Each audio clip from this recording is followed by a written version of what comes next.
I'm just a free thinker, man. I don't see things the way a lot of people see things. Why should you never buy a house? Well, because houses are terrible investments. They're just awful, awful investments. Best investment you can ever make is in yourself. Can't be inflated, can't be taxed. And then the second best investment is in your business. 2008 was probably the best thing that's ever happened to me because it literally activated my superpowers. In 2008, you weren't ready. I couldn't take advantage of the opportunity.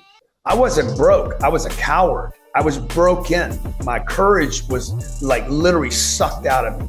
My spirit was sucked out of me. And I'm ready this time, bruh. I'll do 10 billion in the next 36 months. When you talk to Brandon, he's gonna tell you this. I walked into the room and looked around and said, if this guy actually fills this place up, we gotta figure out what he's doing. I'm immortal, dude. I said, the only people that worry about when they're gonna expire are people that think they're mortal. I'm not mortal, I'm immortal. Walt Disney is fucking immortal. Steve Jobs is immortal, bro. Jesus Christ is immortal. Those guys did something so big.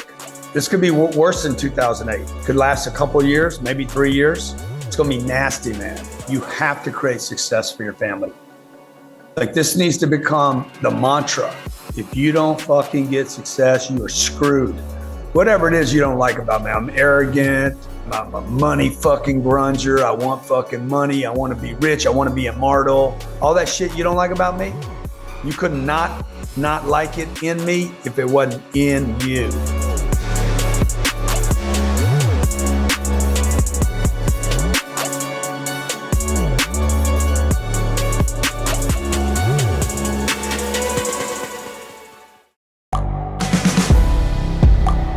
The world is changing. Inspiration is everywhere. It has never been so easy to connect, share, and bring people together. We're learning from others and finding the best in ourselves. Challenging our beliefs. Sharing our vulnerability. Overcoming our fears. Transforming ourselves so we can transform the world. How far can we go? This is London Real. I am Brian Rose. My guest today is...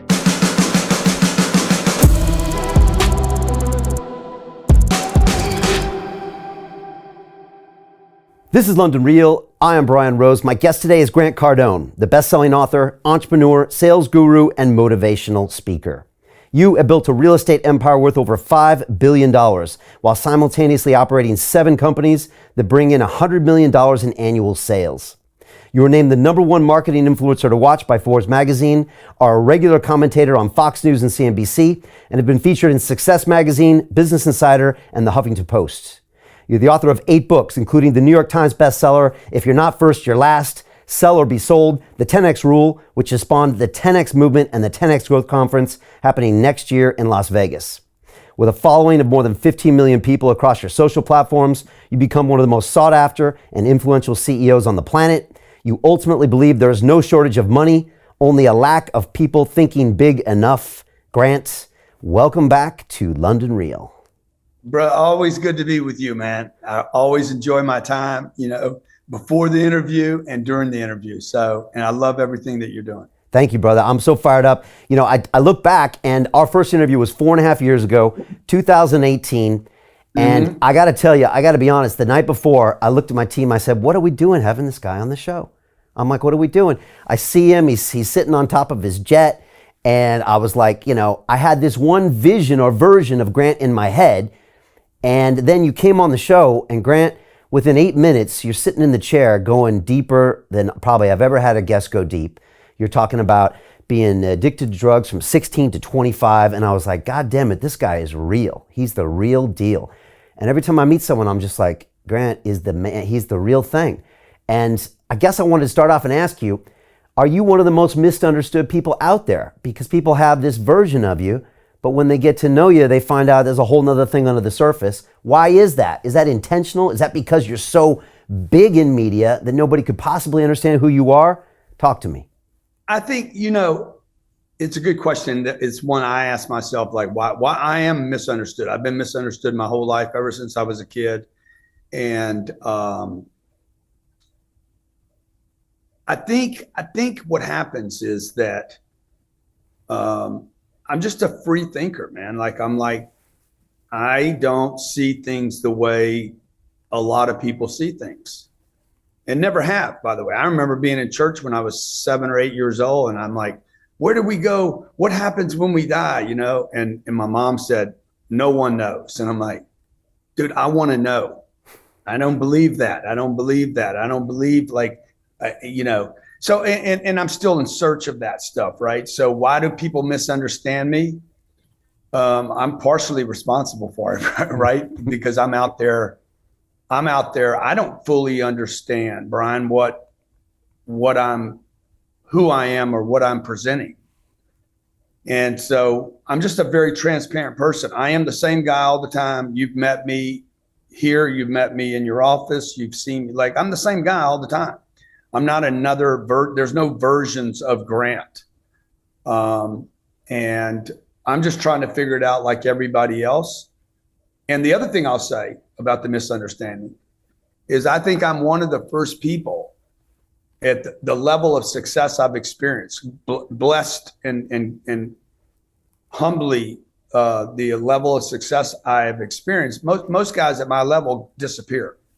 They're not transparent. They're not out there. If they're out there, they're going to be on some TV network where everything's produced and protected. And I'm not that guy. Like I'll talk to anybody about anything.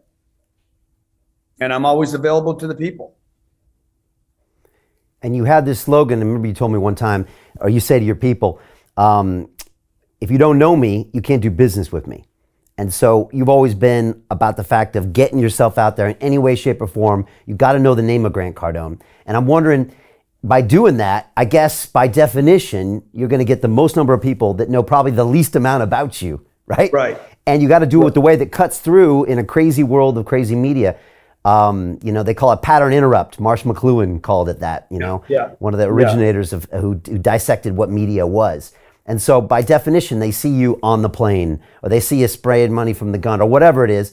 And so a lot of people know about you, but very few people know you deep. There it is, the stack. The ring, Right. Yeah. So look, and part of that is probably, just to be vulnerable and honest with you, is probably part of that is out of scarcity. There's no blueprint for doing what I've done. I have 15 million people follow me online. Probably another 150 million people actually see our material that don't follow. They don't hit the little click button. I did it without being Andrew Tate or Donald Trump or Kim Kardashian. I've never taken my clothes off. I am very opinionated, but a lot of this has been born out of like my not getting a TV show, not getting verification, LinkedIn not calling me an influencer. Like, that hurts so much. Like, I'm like, bro, I'm contributing content to LinkedIn every day. That's like great content, but it wasn't corporate enough for them, so they didn't verify me, right? Like that really hurts. And for the little guys out there that get overlooked, ignored, that is the story of my life. Or at least I feel like that. Maybe I'm just kind of, the psychiatrist would say I'm some deficient, empty hole inside of me that I'm trying to fill. Maybe so. I think I should be known. I think I have a great message. I know how to do money extremely well without somebody having to spend 5 years in college to learn about it. And if people don't know me, I can't help them with that. So I'm having to crash through, bouncing bears and strippers and Lambos and planes and wrecks and media craziness, COVID madness, and whatever's going on in the world. I'm competing with to get people to know me, because my ultimate mission is to help people. And I don't really think I can help anyone if I haven't done something at a really significant level. And those levels keep changing for me. Yeah, I can see. And one of the things I noticed is very different about you is you're in the state of California. And so talk to me about what you've been doing the last year, because I know you're working on a TV show. You got the place in Malibu.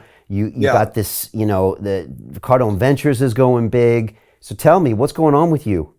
Well, Cali was just a deal. I mean, I'd finished Undercover Billionaire. We finished shooting that show. It was 90 days.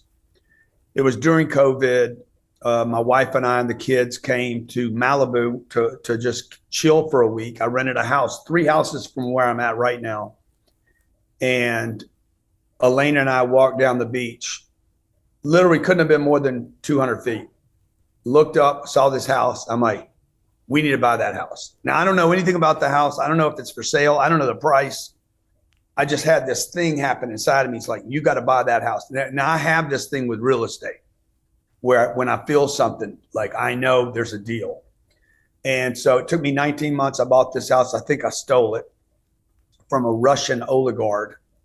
Had I waited another 15 days, I wouldn't have been able to buy the house. It would literally been seized by the federal government. It'd be an asset protection, blah, blah, blah. So we bought it. I stole it. I'm not living here. I'm not paying taxes here, bro. I ain't moving in with the communists. I'm not going to support them. But I will steal from them. And what that means is, they have a law here that says if I only stay here 179 days, I don't have to pay taxes here, which is, it's not conducive to the economics of a company, a state, or anything, because I'm just going to come in here, rob this state of its resources, roads, stores, electricity, all the infrastructure in a pipeline. I'm going to come here 179 days of the year, rob it, pay rent, basically never pay any taxes here. And the other 181 days I'll spend in Florida and pay no taxes there. So it's a weird law they have here, right? Like tax the people that live here and let the people that visit here come here for free. It's backwards. They should have reduced the taxes here and they would have exploded the state. Instead, they have net migration leaving. Got it. And are you out there to do more Hollywood deals, or do you like the vibe out there? Is the ocean feel different? It's just a place for me to chill. It's just, and I stole the house, bro. I think I'm gonna make 40 or 50 million bucks in this house. Okay. All right. So it feels good being there. Yeah, I wouldn't have bought it if I didn't think I could steal it. I got a bunch of flack on the internet because people say Cardone says never buy a house, which I've said to you many times. Yeah. And I would recommend that no one buy a house ever. But I stole this. I don't really think this is a house. I think it's an investment that I'm gonna pick up 30 or 40 million bucks on. So when I tell people don't buy a house, I didn't say don't not make 40 million. And refresh everybody's mind. Why should you never buy a house? Well, because houses are terrible investments. They're just awful, awful investments. If you compare a house to investing in almost anything else, but I'm not talking about the S&P or, public stocks. The best investment you can make is in yourself. The return is infinite. If forever, you can never lose it. Warren Buffett talks about this. Best investment you can ever make is in yourself. Can't be inflated, can't be taxed. And then the second best investment is in your business. Why would I buy a house, a 2,000 square foot house that can go nowhere, cannot produce any money, customers aren't going to come there, when I could go take the same 200 grand or whatever the money is, $6,000 investment, the payments every month. I could invest that in a business. That's where people should be investing their money. So it's just this house ain't going to pay me any money while I live in it. I got to cross my fingers and hope that I clip somebody, that I find one. I'm on Billionaire Road. There's only 50 houses on this street. There's 3 of them my size. Only one of them has a pool like mine. Like, I'm going to kill someone on this house. It's going to be one of these tech guys. Some guy that, is worth, 40 billion. He's going to come over here and overpay for this house. I'll pick up my cheese and move on down the road. But most people, the everyday person, isn't able to buy these kind of houses. They're buying. So anyway, and we're seeing that right now. I was telling you before the housing correction, people should be out of these houses. Yeah. Now the housing correction is going to happen. And a whole bunch of people, millions of people in America are going to get crushed in housing. Right. And the reason you don't want a house, because it doesn't cash flow of your own house. You end up sinking way too much money into it. The opportunity cost of that capital is massive because you could be doing something like getting a business that would cash flow you. There's a lot of reasons not to do it. The American dream is sold to you. people save all their money for it, and then it's just a dead And asset. then the listener's going to say, yeah, but I got to live somewhere, so I'm just wasting my money on rent. The difference is when you rent something, you call somebody and say, hey, fix that. When you own something, you fix it yourself. And money follows attention, and where your attention goes is where your money goes. And the last time I checked, me fixing a wood floor doesn't pay anything. Me building a business could pay me millions, and me fixing a wall or paint a wall, or it's a waste of time and energy. Yeah, well said. Now, talk to me about the economy, because last time we talked, Grant, it didn't look like this, all right? It was being propped up by inflated cash, being printed by the Fed, which I know you got a lot to say about. Even then, you were saying, don't buy a house. Now, we've seen the market come way off. Double-digit inflation, at least here in the UK. I know it's cooled off a bit in the US. Printing more money, recession, commodity prices going up. What are you telling people now? Well, I think the economy is going to get very, very difficult, at least in America. I think a lot of this is fabricated. I think inflation picked up where COVID ended. Thanks. The COVID thing lost its bandwidth and ability to stop people. I'm good. And so they're like, hey, let's go with the inflation thing. Like, bro, we've been printing money for a long time. This last print, everybody printed. Oh, yeah. Okay, we have a supply chain inflation today. This isn't about too much money. I don't believe it's about too much money. I believe this is, and I don't understand every intricacy of the money. I don't pretend to know everything, and this will disturb a lot of people that I even have an opinion on it. But most people cannot even explain what inflation is, other than we printed too much money. I'm like, okay, give me a little more than that, bro. Because if me and you're sitting on a Monopoly table and we run out of money, the rules in Monopoly are we can bring out more money so that the game doesn't end. And if everybody gets $1 million, there's 6 of us in a room and we all become billionaires at the same time, or 6 billion people on planet Earth all become billionaires at the same time. So nothing changed. It was a constant. And every country on planet Earth printed money during COVID. So what happened? We all ended up with more money. And so we go buy stuff. And the economy in America is going to go from a supply chain problem to too much inventory. It's already happened right now. Like we're already over the inflation problem here, and nobody's telling anybody that, which makes me believe that they're using inflation like they use COVID, okay, to get political control over people. So the inflation thing, to me, shipping's down, lumber's down, all commodities are down, food prices are down, oil prices are down pre-COVID. But nobody's saying that. They're saying we have inflation. And we have inventory swelling over here in America. That's why you're seeing all the retailers get crushed. Now, when inventory swell, prices are going to come down, and unemployment is already starting to happen, and they're covering that up as well. Notice what Elon did. Elon went and purged Twitter. Yeah. He fired all those people, by the way. They didn't quit. Anybody thinks they quit, that's bullshit. He walked in and said, hey, my name's Elon Musk. If you don't know who I am, this fucking party is over. Okay. How much did you enjoy watching what Elon did from a guy that runs a business? Because I watched that and I was just like, man, I mean, I'm sure you had moments like Elon had those first 2 weeks, right? The first 2 days of COVID, I killed an entire department. COVID happened. I forget what the date was. Let's say it was the 16th. It was announced. I was on a plane, flew to Miami on the 17th, shut down an entire department, and 42 people lost their lives. Yeah, I remember. So I did that because I wanted to save the other departments, and we did. But Elon's a purger. This isn't the first time he's done this. And by the way, while he let go, he fired 1,900 people. The same week, Amazon fired 11,000.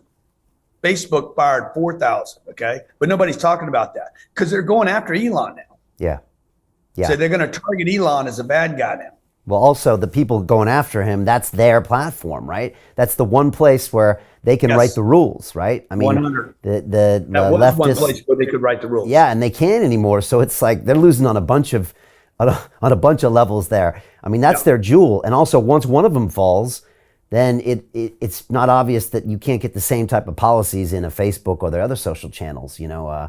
Well, nobody's watching Facebook anymore, so that's over. But it's like we all assume that. I mean, look, I got censored like a madman in 2020. I know you did. And all the platforms in conjunction just dropped me. And they all, since they were all doing it together, it was all right. Imagine if there was one where a guy was like, no, we're not doing that. We might hold the others more accountable. But for me, these people, these radical people with these agendas to devalue every family principle, the people that on this planet that hold family valuable, religion valuable, God is valuable, whether you agree with it or not, there's people on this planet that think the family unit, think birth is important, think God and church is important. These people always go too far. There's many people on this planet that think that we're over medicating kids. These people always go too far. Okay, tobacco companies went too far. Remember that? Yeah. And said, oh no, we don't cause cancer, we don't create cancer. Well, you know, sooner or later, everybody's like, okay, it's too far.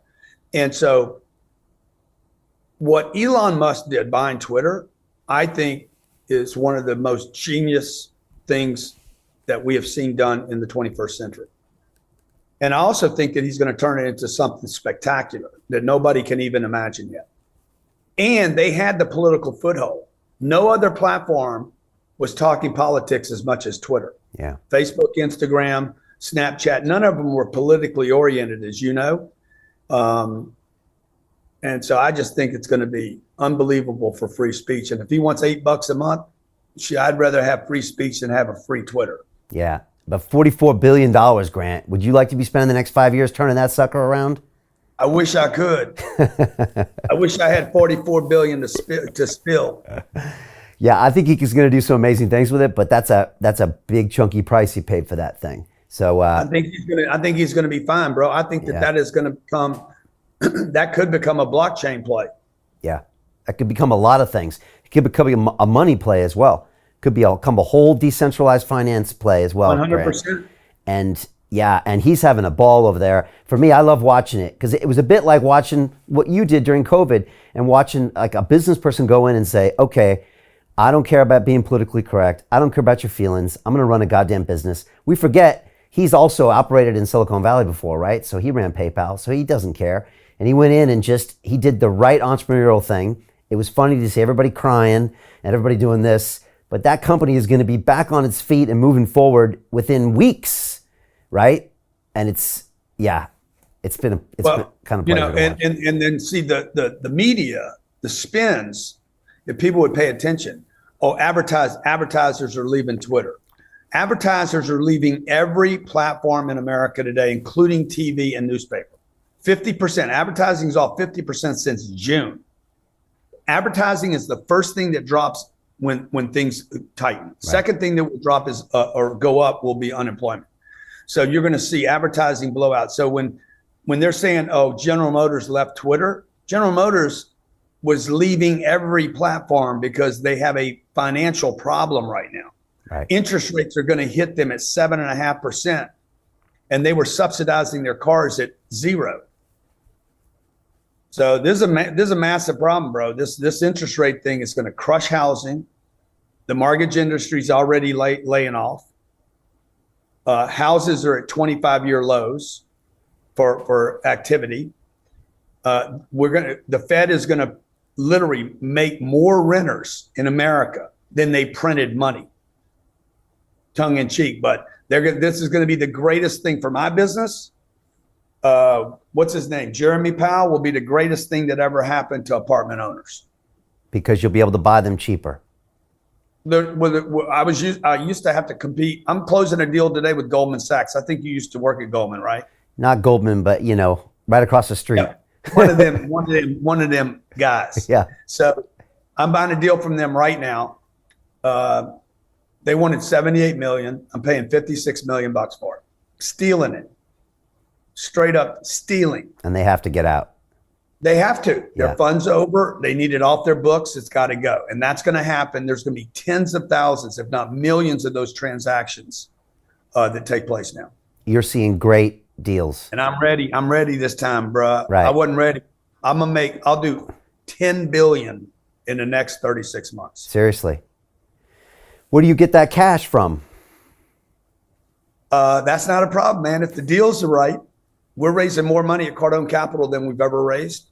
From And individuals. so from individuals that Goldman, JP Morgan, Blackstone, BlackRock, they all ignored the retail investor.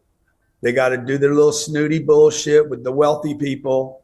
And then they're like, oh my God, the diversity, the division between the poor and the wealthy is getting bigger and bigger. Let's give $10,000 away to some bullshit. Like, this is they only let the rich invest with it. Go try to start an account at Goldman Sachs. How much you need at Morgan Stanley to get a real conversation with somebody? 5-10 million? At least. Yeah, probably more in private. And you probably need. I walked in a meeting, I was worth 300 million. They didn't even look at me. Didn't even talk to me. I said, hey, let me ask you a question. I know this chick I'm with is worth $2 billion, but you guys didn't even goddamn, you treated me like I'm, a munchkin. And he's like, bro, the reason we don't spend any time with you is because you're illiquid. And I said, yeah. And he's like, you're not a target for us. Literally, that's the words out of Wall Street. You're not a target for us because you're illiquid. And the thing that I learned when I walked away was be illiquid. You're not a target. So that cash is king is bullshit. Yeah. Because you're not going to generate fees for them being illiquid. So exactly, they're not interested. Yeah. People don't understand the Wall Street mentality. I mean, I grew up there, when I was 22 years old, I got placed in the middle of it. And it's a culture that just isn't going to change anytime soon. And it's hard to explain that to people.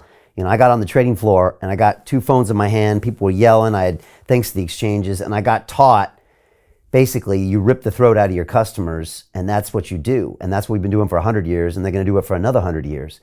And that's it. That's not going to change. You're never going to change. You say cultures change. It's not going to change on Wall Street. You've seen it. So that's why you come along. It's the innovator's dilemma, right? They'll never do what to you looked obvious, right? Give retail the opportunities the big boys are getting and pass through the cash right to them.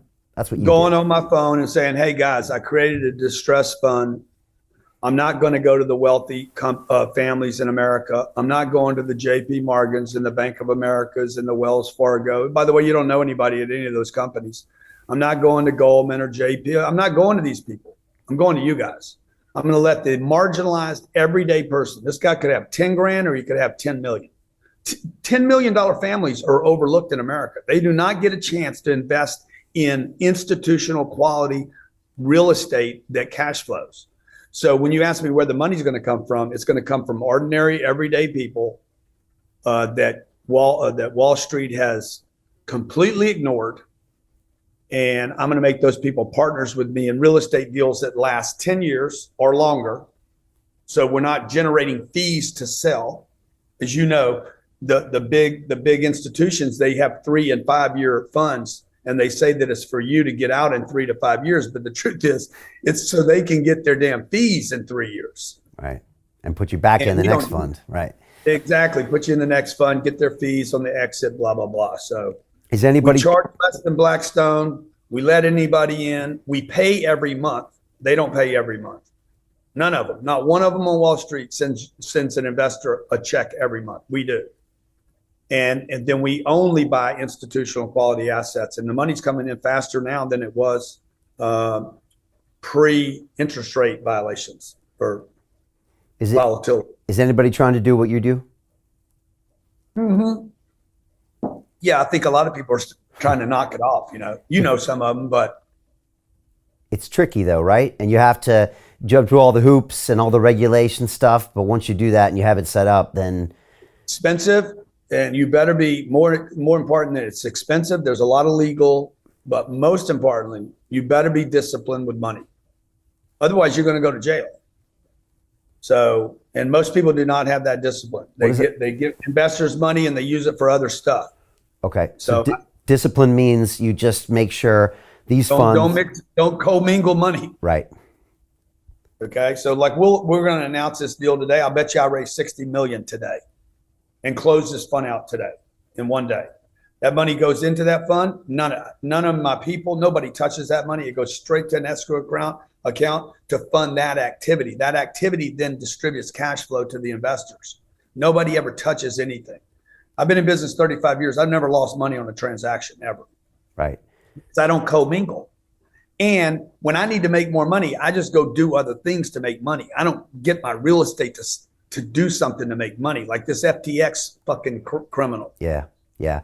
Well, this is funny because your whole investment protocol is because of your history, Grant. Like, first of all, you're in the real estate business, so you're used to siloing things, right? I got this multi-unit platform and a multi-unit housing thing. I'm going to finance it this way, cash flow this thing. And like you said, when you need to make money, you can go do a conference, you can do 10X Ventures. So you don't even have that bad habit that maybe some people do where they have to go get a real estate guys have to eat too, right? Yeah. So, and when you have, back to the illiquidity, real estate is an illiquid asset. You can't just sell it tomorrow. If I need liquidity, I'm going to go do a real estate education workshop this weekend. I had 157,000 people on a podcast Saturday. So I'm going to sell some small, tiny percentage of those people are going to buy product from me. And that funds my lifestyle and my activity. My other businesses outside of real estate do this year. I think this year we did 140 million without Cardone Ventures. Okay. Without Cardone Ventures. Cool. Which I want to get to. Cardone Ventures is going to do 75 million. 10X Health Systems is going to do probably 48 million first full year in business. It's amazing. And then there's 13 other ventures that are all positive. And so that makes you different because you got that earnings part over here, which makes it very easy to keep everything siloed over here for real estate. Whereas someone getting into this business sees what Grant's doing, they might just do the real estate thing, and that's going to be tricky to do for 10 years and just live on that. It's not right. Yeah, and the first of the 12,000 units that I own, that we own and control, managed partners, I own the first 4,500 of them are mine. I've owned those for 10 years. I mean, they pay me $1.6 million a month. So, and rents are going to get better. They're not going to get worse. So I've been telling you, how many times have I been on here? 5 times telling you, bro, we're going to become a renter nation. Yeah. We're going to become a renter nation. I'm telling you, and nobody would listen to me. And now it's happening. Right. You made a real quick comment there, Grant. I want to go into it. You said, this time I'm ready. Because in 08, you weren't ready. Yeah. And that's the reason we got the books, Sell or Be Sold. That's the reason that you are doing what you're doing today is because of what happened in 08. I was wondering if you could give us a quick glimpse because it makes a difference 14 years later. Now you're prepared. Yeah, well, only 14 years later. Is it 14? Yes, only 14 years later, by the way. It doesn't seem like it was very, very long because 08 lasted through 12. Yeah. So I hope I'm not being Richard Dreyfuss today. You're doing good. Yeah. So I had to move because of my charge over here. But, bro, in 2008, 9, and 10, not only did I almost go broke, but spiritually and emotionally, I was so disgusted with myself. Like when I look back on that, I don't look back and say, oh, I didn't have money. That's not the issue. I mean, everybody can get over money. The thing that the most disturbing part of that event was I had put my family at risk. I put myself at risk. But third, I couldn't take advantage of the opportunity.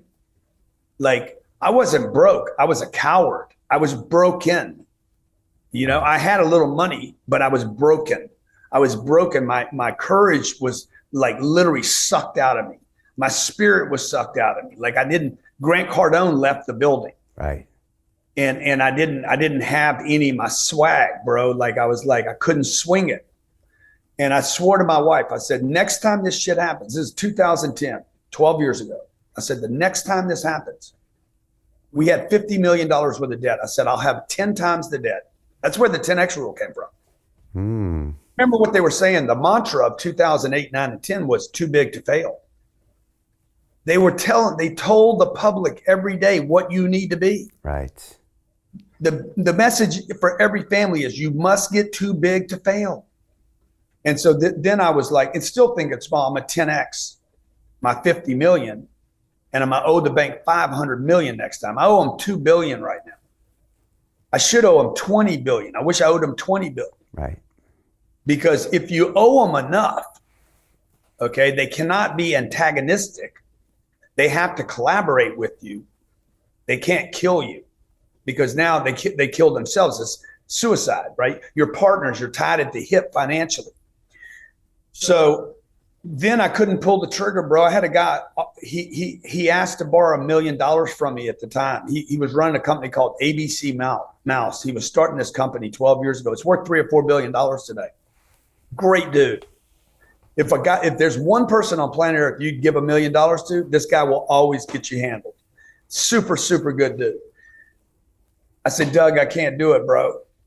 I got it, but I can't do it. And he said, no problem, man. Don't worry about it. I understand. And bro, I regret that so much today, because I didn't have the courage to help my friend. I thought I was doing the right thing because I was scared. I didn't do the right thing. I underestimated my ability to dig out, and I couldn't take advantage of the moment. I could have bought 20,000 units in 2010 that would today be worth another probably $6 or $7 billion. Right. But I couldn't pull the trigger this time, bruh. I am so ready this time. I got a nut sack. My nut sack's probably that big right now. I like how you say you weren't broke, but you were broke in. So you've been in real estate by then 20 some years, and you knew you should buy those assets, but you'd been burned and hurt, and you were like a shell of a man, and you're like, I just can't. You know? Couldn't do it, dude. It's the worst feeling, right? Couldn't pull the trigger, bro. I knew I had a winning hand, and I couldn't bet it. Right. And nobody ever talks about that. Nobody ever talks about being in a situation where the coulda, woulda, shoulda. Yeah, fuck it. People say, don't worry about the coulda, woulda, shoulda. God damn, you better worry about the coulda, woulda, shoulda. And that's when you need people around you that says, pull the trigger. But remember, 10 years ago, bro, I didn't have a private plane. I didn't have 15 million people following me online. I hadn't raised a penny. I hadn't done a TV show. Nobody knew me. 2008 was probably the best thing that's ever happened to me, because it literally activated my superpowers. Right. Yeah. Right. It scared you so much, and it showed you by playing small, it was so dangerous. It wasn't just about, I'm going to make my little bit of money here. Look, I got a few million in the bank, or I got this in the bank. But it was like, well, if you stay that small, you actually risk death, ego death, total death. And unless you get bigger, it's not just about being the big dog. It's about actually surviving. Being conservative in America is the riskiest thing a person can do. Taking risk in America, you're rewarded. Okay. Like, you can go bankrupt in this country. You're not going to jail. I don't know why criminals just don't start a business and bankrupt it, because at least you don't go to jail there. And in America, you can live your whole life in jail because you're conservative. That is explaining the entire middle class of America, by the way. Right. All right. So now you're positioned, not only do you have 10x the debt, or actually a lot more than 10x the debt, but also you're positioned better. You've got assets, including your social. You've got a direction. You've got all sorts of diversified cash flows. You've got a whole customer funnel, a proven track record. So now, regardless of how much debt you got. You see my funnel, huh, dude? You see my funnel? You've been paying attention to my funnel? funnel? I see your funnel. Yeah. Let's talk about your funnel. You were happy to sell someone something for $5, because then they changed from being a watcher, a fan, they became a customer. And as soon as they become a customer, that relationship changes, and it's a long-term, mutually beneficial relationship. That's the way you look at it, right? Yeah. So, there's this concept of the lifetime value of a customer, right? Yeah. So Jared's telling me the other day, I'm hiring a company to figure out our lifetime value. And I'm like, yeah, why are you doing that, bro? And he's like, he runs the company, right? And he says, he's been with me 11 years. He's 36 years old, been with me since he was 25.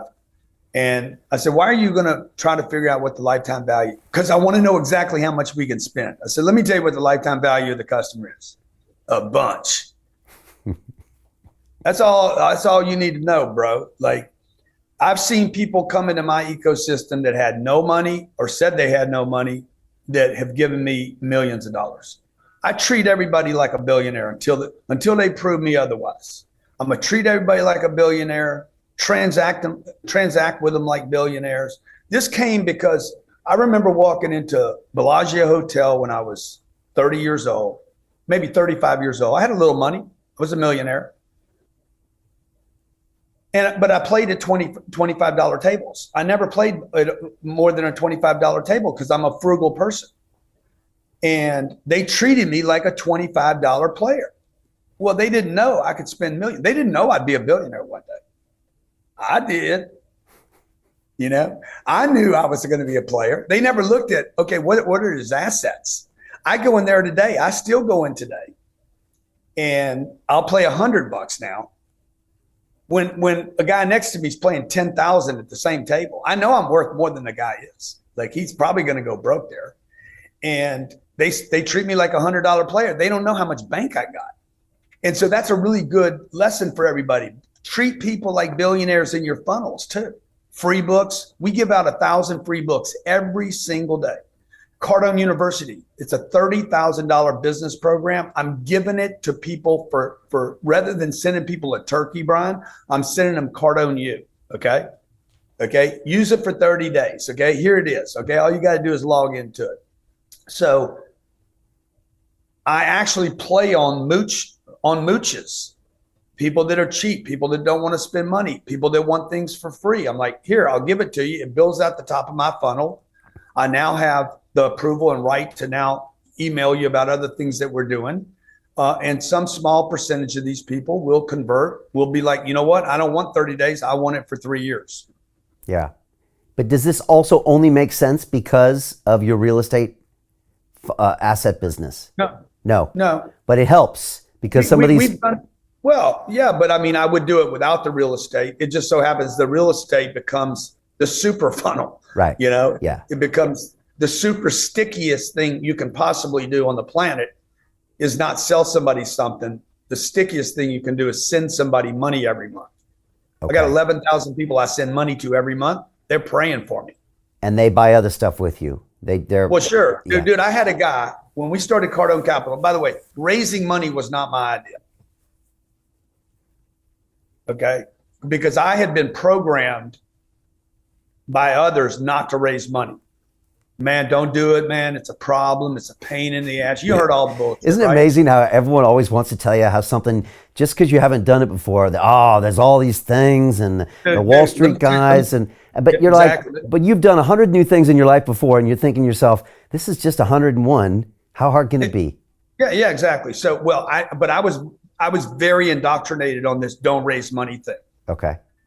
And so I was like, yeah, I'm not doing that because of the legal issues and it sets you up for lawsuits. I also had some money already. I already had money. Right. So I already had significant net worth. I already owned a plane before we raised one penny.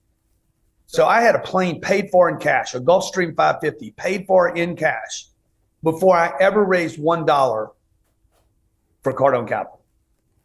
So if people go back and look at the track record, they'll see, oh, he had the plane already. Well, you can't buy that with investors' money if you hadn't raised any money yet.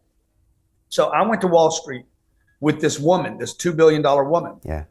Went into the meeting. I went into the Goldman Sachs towers, and I'm hearing myself say, they said, don't take other people's money. Dude, those buildings are so like, they're massive and they own these buildings, right? Yeah. And I'm like, don't take other people's money. And I'm like, this is what they did. All of Wall Street was built on other people's money. And then I saw how they ran these meetings. We were there 3 days. To continue watching the rest of the episode for free, visit our website londonreal.tv or click the link in the description below.